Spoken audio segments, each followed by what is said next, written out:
Dando continuidade ao nosso conteúdo de alelos múltiplos, hoje nós vamos falar sobre a herança sanguínea. Antes da gente começar a falar sobre herança sanguínea, vamos relembrar a constituição do sangue.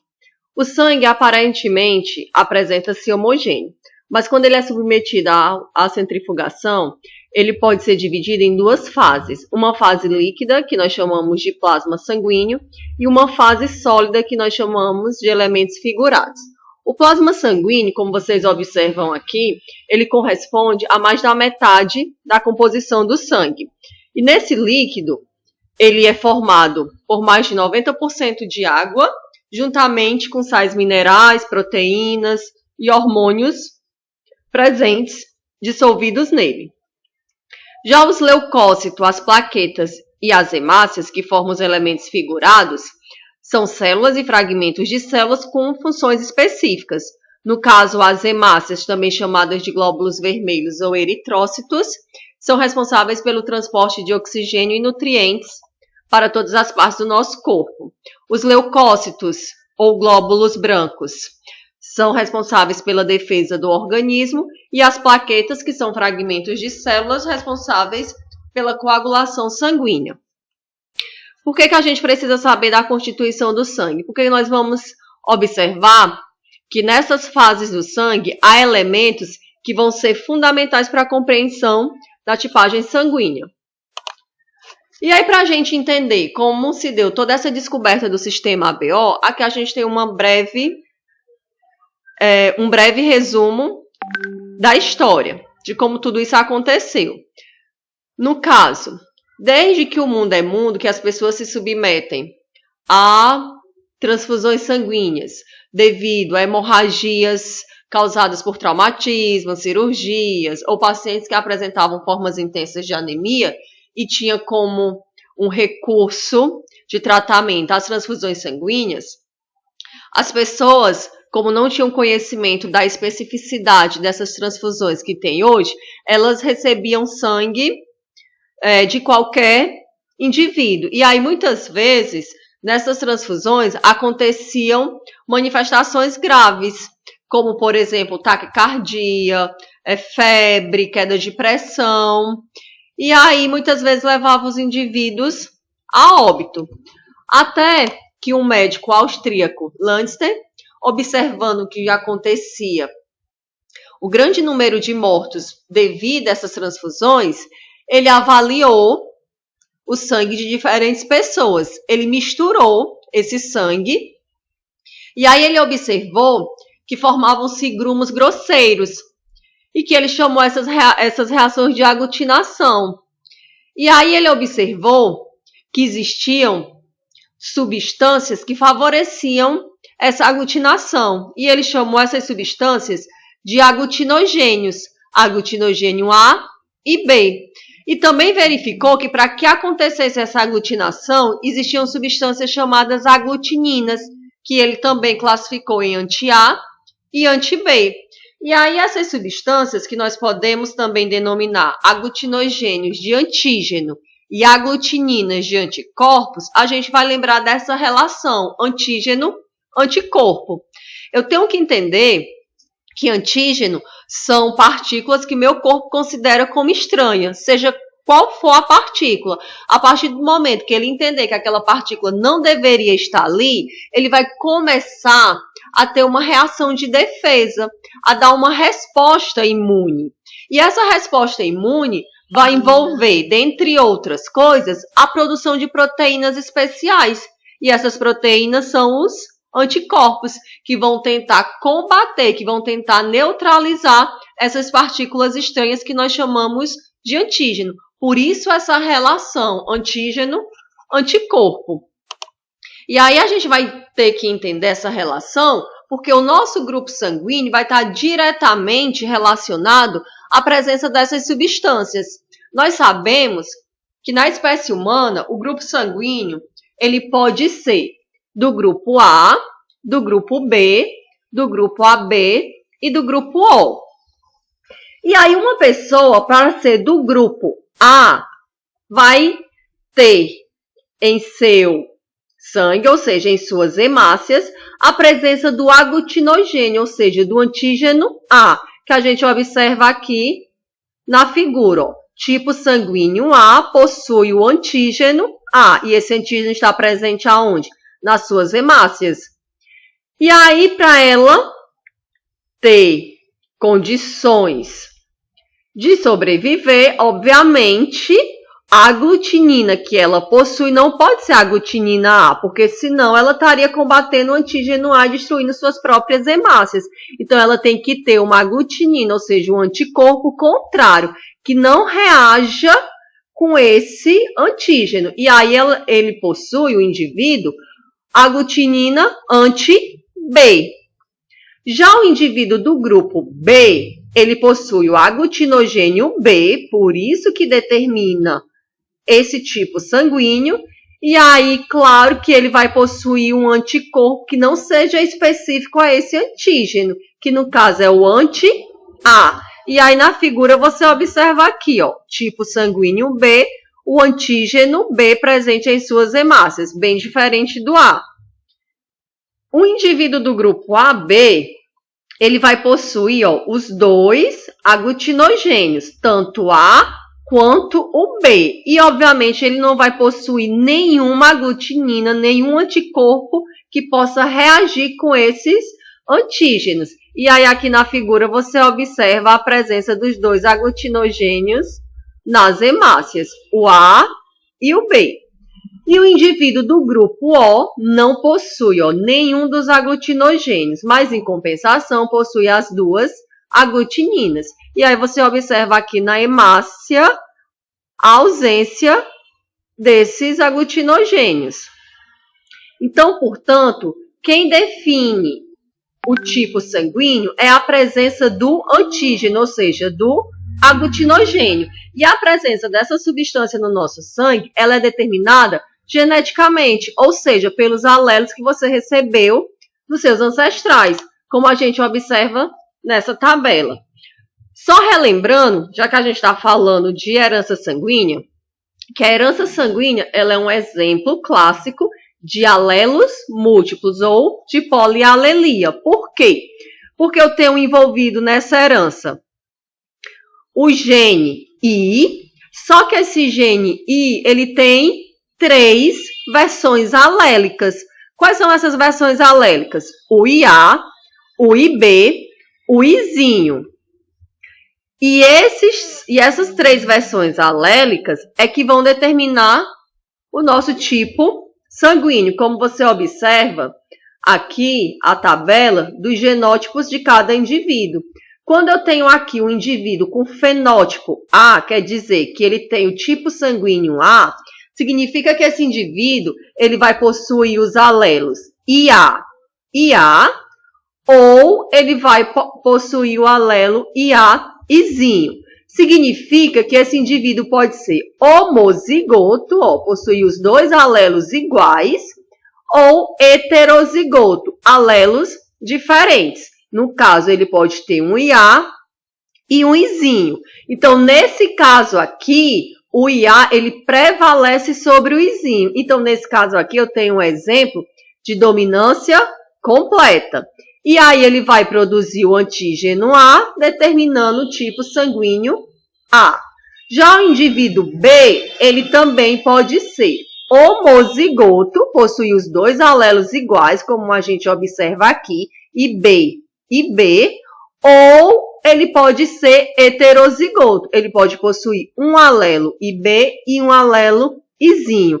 Nesse caso aqui também, o IB ele domina sobre o Izinho. Então, eu tenho um caso de dominância completa. E a prevalência do alelo IB determina a produção do aglutinogênio B, determinando o tipo sanguíneo B.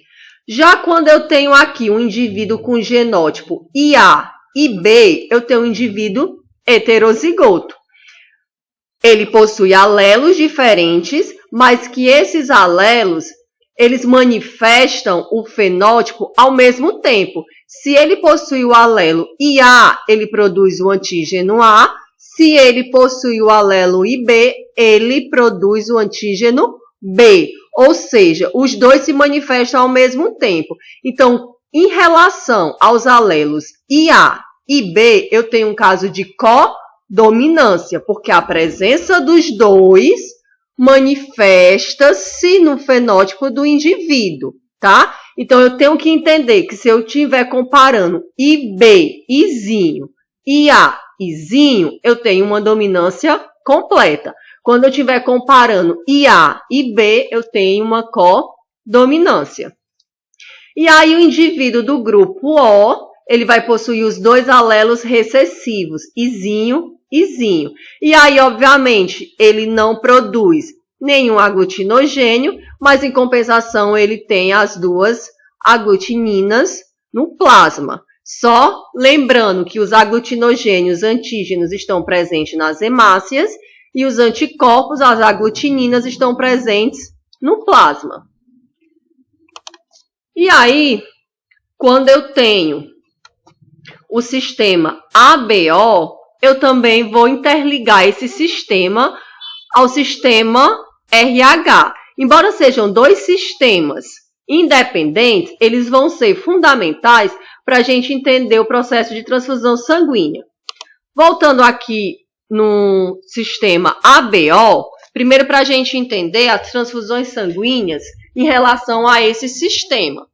Quando a gente diz que o O ele é o doador universal, como vocês observam aqui no esquema, por que ele é o doador universal? Porque pelo próprio esquema você está observando que ele pode doar sangue para o A, para o B e para o AB. Então, o indivíduo do grupo O, ele pode doar sangue para todos os indivíduos pertencentes aos outros grupos sanguíneos. Portanto, ele é um doador universal. Se eu perguntar o porquê que ele é considerado um doador universal, aí você pode observar aqui na tabela. Se o O ele é doador, por quê? Porque, se você observar aqui, ele não possui nenhum aglutinogênio. Então, ele não vai possuir nenhuma substância que o indivíduo que esteja recebendo esse sangue possa considerar como uma partícula estranha. Portanto, a ausência de aglutinogênio é que permite com que ele possa doar sangue para os outros grupos sanguíneos.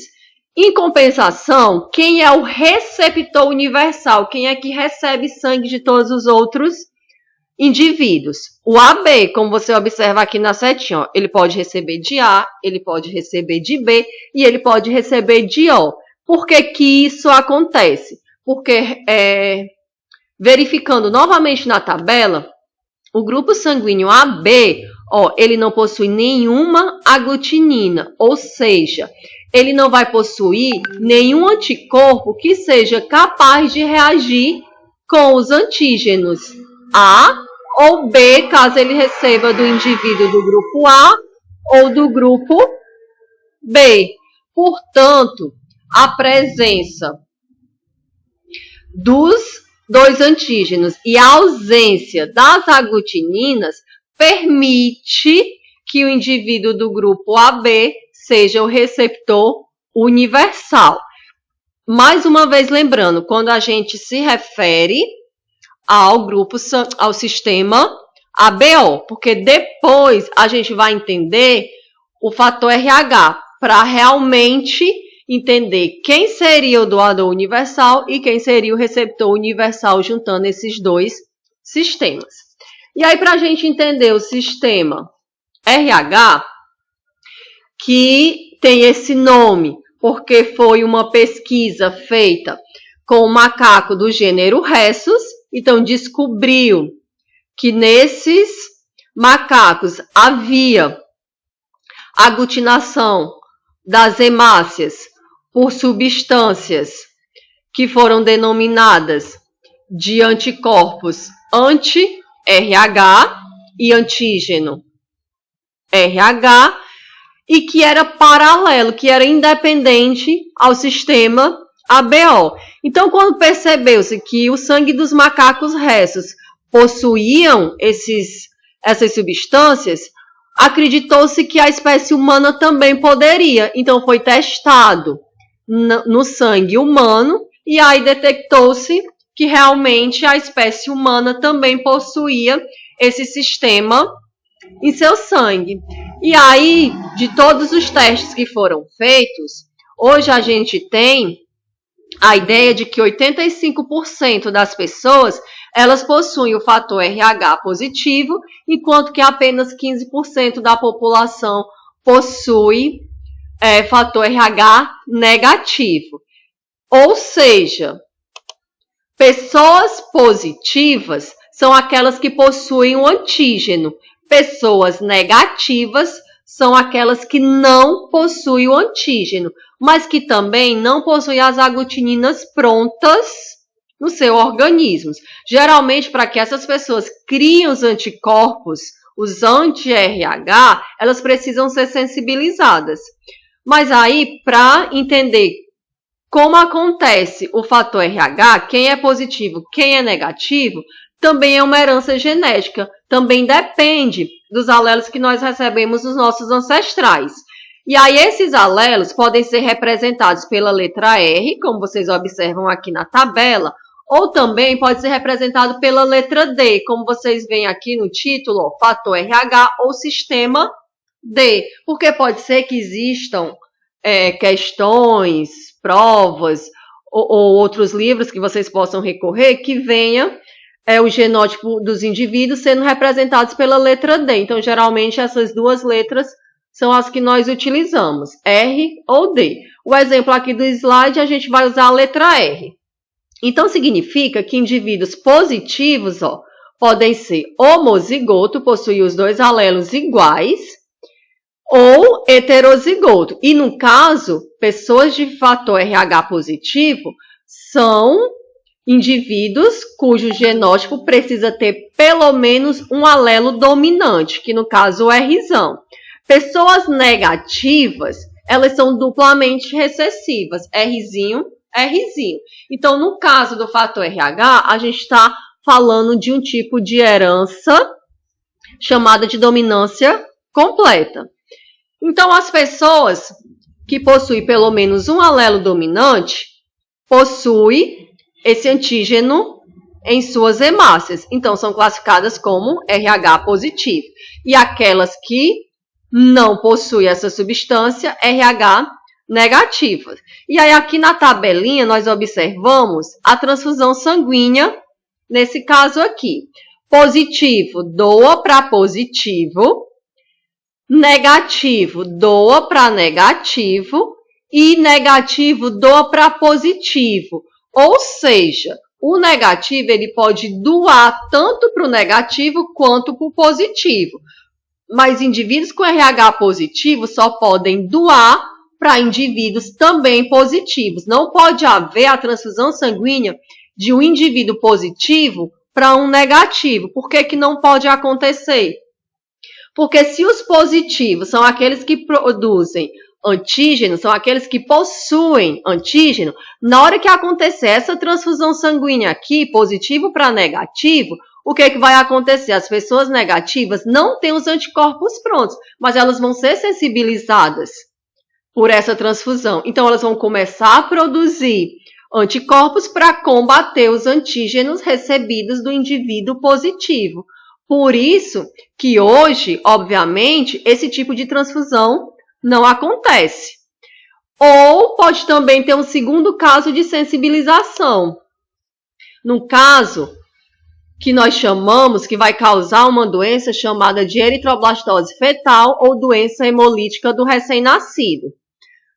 Isso acontece quando? Exclusivamente quando a mãe, observem aqui no heredograma, quando a mãe ela é negativa e gera uma criança positiva. Somente nesse caso, mãe negativa gera um filho positivo. E é claro que para a mãe gerar um filho positivo, ela tem que cruzar com um indivíduo positivo. Porque se a gente observar aqui, o que vai acontecer? Se a mãe é negativa, eu tenho certeza que a mãe é Rzinho.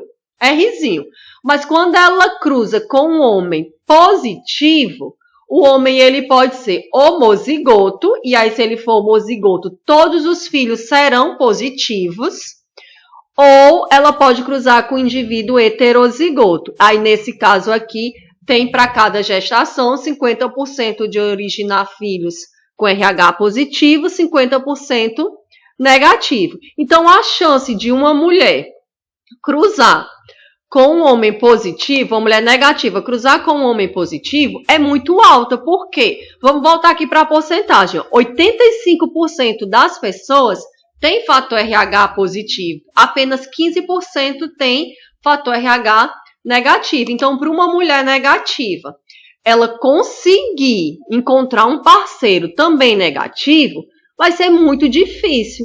Então, por isso que a ocorrência de eritroblastose fetal é bastante elevada nos casos em que a mulher tem fator RH negativo. E aí, o que acontece? Eventualmente, pode haver uma pequena passagem de sangue fetal do organismo da mãe por causa do rompimento de capilares presentes na placenta, principalmente na hora do parto, o que estimulará a produção de anticorpos contra o antígeno RH presente no sangue do feto.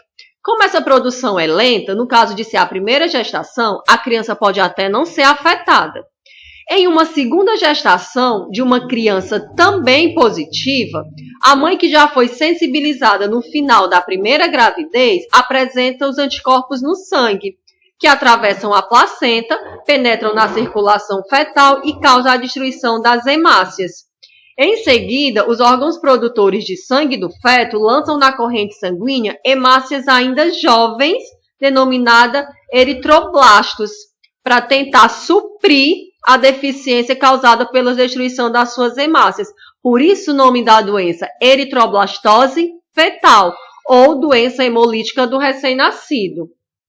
Essa doença também pode acontecer em casos em que a mãe, sendo fator RH negativo, recebe sangue RH positivo em uma transfusão sanguínea, e aí isso é muito difícil de acontecer, por conta de toda a especificidade que nós temos hoje, mas caso isso aconteça, na primeira gravidez, já pode acontecer eritroblastose fetal de forma bastante prejudicial ao feto. Assim, em gestações de fetos positivos, de fator RH positivo, há sempre o risco de eritroblastose fetal, embora não seja muito provável. O mais provável é que, geralmente, na primeira gravidez, de uma mãe negativa gerando um filho positivo, aconteça essa sensibilização, só que como acontece de forma bem lenta, a primeira gestação, a primeira criança não sofre grandes consequências. Já na segunda gestação, como ela já criou memória imunitária, como ela já aprendeu a produzir esses anticorpos, essa produção se torna bem mais rápida e aí gera sérias complicações ao feto, desde problemas no sistema nervoso, surdez, ou até mesmo a morte da criança, ou muitas vezes também pode provocar um aborto espontâneo. E aí fica a pergunta, sendo assim uma mulher negativa, qual seria um tratamento eficaz para que sempre nas gravidez de um filho positivo, ela possa ter essa gravidez sem maiores complicações? Então, no caso de grávidas com sangue RH negativo, sempre após o parto, até 72 horas, porque geralmente é no parto que acontece essa maior sensibilização, ela precisa tomar uma injeção de imunoglobulina anti-D, ou seja, anticorpos prontos. Que aí esses anticorpos, ele já destrói as hemácias da criança que estava no organismo da mãe, e aí a mãe não é sensibilizada, ela não precisa produzir anticorpos, porque os anticorpos que ela tomou já vai combater todas aquelas partículas que seu organismo considerar como estranha. E aí, numa segunda gravidez, vai acontecer tudo como se fosse a primeira, ela ainda vai começar a ser sensibilizada. E assim como a produção de anticorpos é lenta, a criança não tem sérios prejuízos. Bom, agora que nós já entendemos os fenótipos e os genótipos do sistema ABO e do fator RH, vamos para os exemplos de cruzamentos. Aqui tem, por exemplo, uma questão que diz assim: Uma mulher com fenótipo tipo AB é casada com um homem com fenótipo tipo O. Esse casal poderá ter filhos com quais tipos sanguíneos? Então, a primeira coisa que eu vou fazer aqui, ó, se a mulher é do tipo sanguíneo AB, se eu não lembrar, eu vou recorrer lá naquela tabelinha, onde tem fenótipos e genótipos, e vou identificar. Tá aqui. A questão me diz que a mulher é do tipo AB. Quando o indivíduo for do tipo AB, gente, eu não preciso ter dúvida nenhuma. Só tem uma possibilidade de genótipo. Se essa pessoa ela é AB, então significa que ela tem o alelo IA e o alelo IB. Então, essa mulher, no caso, tem genótipo IA e B, vezes o indivíduo do grupo O. E aí, quando eu tenho um indivíduo do grupo O, eu também não preciso ter dúvida nenhuma em relação ao seu genótipo. Por quê? Porque só existe uma possibilidade. Indivíduos do grupo O são Izinho, Izinho. Então, o cruzamento vai ficar IA e B vezes Izinho, Izinho. E aí, nós vamos utilizar aquela mesma metodologia de sempre. Fazer o cruzamento, cruzando primeira letra com primeira, primeira com segunda, para dar o resultado. E aí, quando você obtiver os resultados, você vai me dizer quantos indivíduos são do grupo tal, quantos indivíduos de grupo tal. E assim dar as porcentagens de cada indivíduo com seus respectivos tipos sanguíneos. Numa outra questão, o que a gente vai ter aqui? Um casal cuja mulher pertence ao grupo sanguíneo A positivo, filha de mãe O negativo, casa-se com um homem B positivo, cujo pai também é O negativo. Qual a probabilidade desse casal ter uma criança de igual genótipo dos avós? Então, como é que nós vamos descobrir? Primeiro, eu vou fazer o cruzamento só em relação ao sistema ABO. Depois que eu fizer esse cruzamento, eu vou para um segundo cruzamento, que é em relação ao fator RH. E aí, quando eu obtiver esses dois resultados, eu vou lembrar da regra do I. Eu vou querer uma criança de igual genótipo dos avós. Se os avós são O negativo, então eu tenho certeza que os avós são, se no sistema ABO o indivíduo é O, então eu tenho certeza que ele é Izinho, Izinho. Se o indivíduo tem fator RH negativo, então ele é Rzinho, Rzinho. Então, eu sabendo exatamente o genótipo dos avós, quando eu obtiver os resultados, eu vou multiplicar as duas frações para ter o resultado final. Façam aí para a gente conferir daqui a pouco. E aí, essa última questão é só para lembrar que antes do teste de paternidade que nós temos hoje, que realmente é confiável, né, pela técnica de DNA, de comparação das bases do DNA, antigamente, quando não existia, como é que fazia essa conclusão de paternidade? Na verdade, não podia nem se concluir quem era o pai, podia se dizer quem não era. Então, o sistema ABO, ele foi muito utilizado para excluir a paternidade, porque ele jamais poderia afirmar quem é o pai, mas ele poderia afirmar quem não era. Então, aqui também tem uma questão em relação à exclusão de uma paternidade, utilizando todo o nosso conhecimento em relação ao sistema ABO. Vocês vão tentar responder para a gente corrigir daqui a pouco.